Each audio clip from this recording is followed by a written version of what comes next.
Hello दोस्तों, स्वागत है आपका राधे श्याम ऑफिशियल में। चलिए आज हम आपको बताने जा रहे हैं एकादशी का व्रत कैसे किया जाता है और उसकी विधि बता रहे हैं और कहानी सहित कैसे कहानी कही जाती है, पूरी कहानी बताएंगे आपको।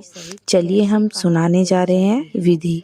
उत्पन्न एकादशी के दिन प्रातः ब्रह्म मुहूर्त में जाकर स्नान आदि दैनिकों कार्यों से निवृत्त होकर उसके बाद स्वच्छ और हल्के रंग के वस्त्र धारण करें तथा मन में व्रत का संकल्प लें।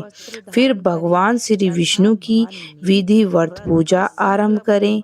पूजा के लिए एक लकड़ी की चौकी पर पीले रंग का वस्त्र बिछाएं और उस पर भगवान विष्णु की मूर्ति या तस्वीर स्थापित करें। स्वयं आसन पर बैठकर जल में आचमन करें और भगवान का ध्यान करें।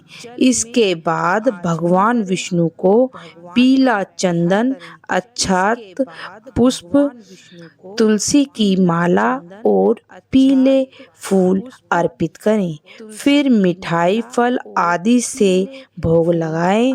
ध्यान रखें कि भोग में तुलसी दल अवश्य सम्मिलित हो, क्योंकि बिना तुलसी के भगवान विष्णु की पूजा अधूरी मानी जाती है। इसके बाद घी का दीपक और धूप जलाकर भगवान की आराधना करें तथा श्रद्धा भाव से ओम वासुदेवाय नमः, ओम वासुदेवाय नमः, ओम वासुदेवाय नमः मंत्र का जप करें। पूजा के पश्चात उत्पन्न एकादशी व्रत कथा का पाठ करें और अंत में भगवान की आरती उतारो। आरती के बाद किसी भी भूखे या त्रुटि के लिए क्षमा याचना करें। पूरे दिन समस्त पूर्वक व्रत रखें और शाम के समय पुनः भगवान की आरती पूजा करें। अगले दिन द्वादशी के आगमन पर स्नान करने के पश्चात पूजा कर व्रत का पारण करें। समय से पारण करें दोस्तों। अब मैं आपको निष्कर्ष सुनाने जा रही हूँ।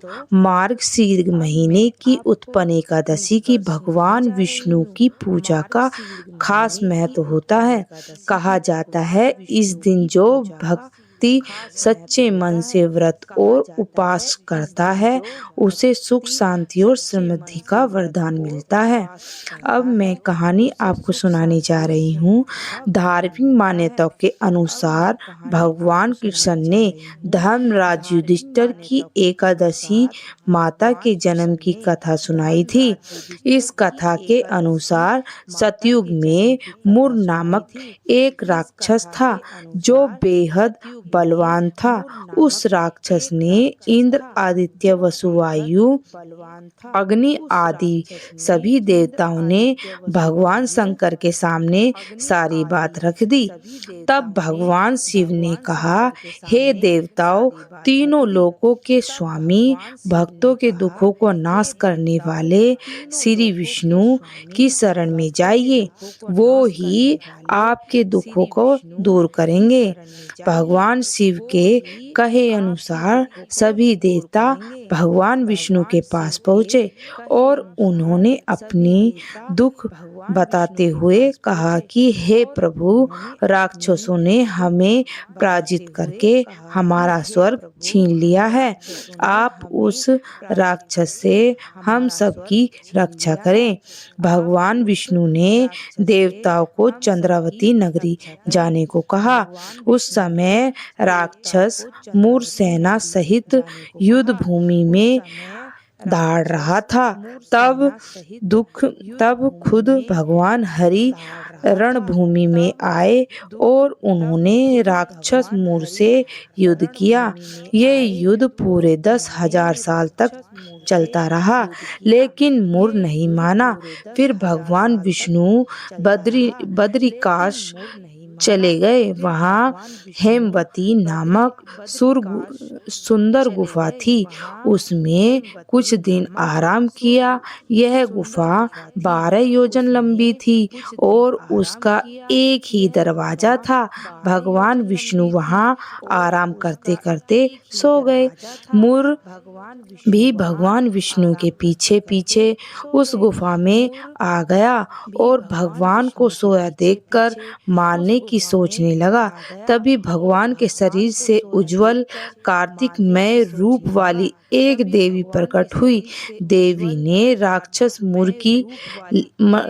मुर को ललकारा, युद्ध किया और उसे तत्काल मौत के घाट उतार दिया।